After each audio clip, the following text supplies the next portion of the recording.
সেদ্ধ হয়ে গেছে, তুমি নাও। মোমের মতো নরম। লাল আলু মিডিয়ালের মধ্যে সব থেকে বেশি মজা। আলু আনো হিজে নেই, আপনারা আহ। ফোন দিছি, আপনি আইবেন সবকিছু আনতে হায় হায়, তুমি আলু তো হিজাও নাই। না না কাকু কোনটা খাইবেন, লালটা না সাদাটা?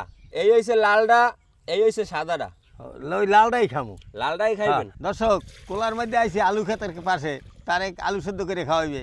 সে ওই যে চুলায় ওই পাতিল বসাইছে, পাতিলে পানিও দিয়েছে।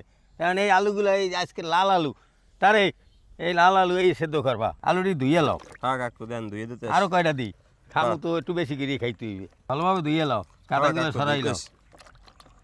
একদিকে তো মেঘ, আর একদিকে দক্ষিণা বাতাস, আর আলু ক্ষেতের পাশে এই আলু সেদ্ধ করে খামু। কী যে একটা মজা হইবে এটা বলার মতো না। দর্শক, লাল আলু সেদ্ধ করার জন্য পাতিলে লাল আলুটি দিলাম। লাকড়িটা ধরো, ঠেলা দাও। হ্যাঁ, এই অনেকক্ষণ ধরে কিন্তু জাল দিতে আসি, তার একটু খালি জাল দিতেই আছে, আলুই সেদ্ধ হয়ে ওঠে না।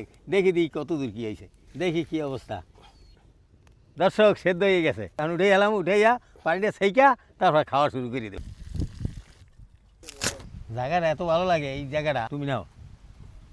মোমের মতো নরম। হ্যাঁ, বিসমিল্লাহির রহমানির রহিম। লাল এই আলু লেগেই তো মিডিয়ালু, আর লাল আলু মিডিয়ালের মধ্যে সব থেকে বেশি মজা।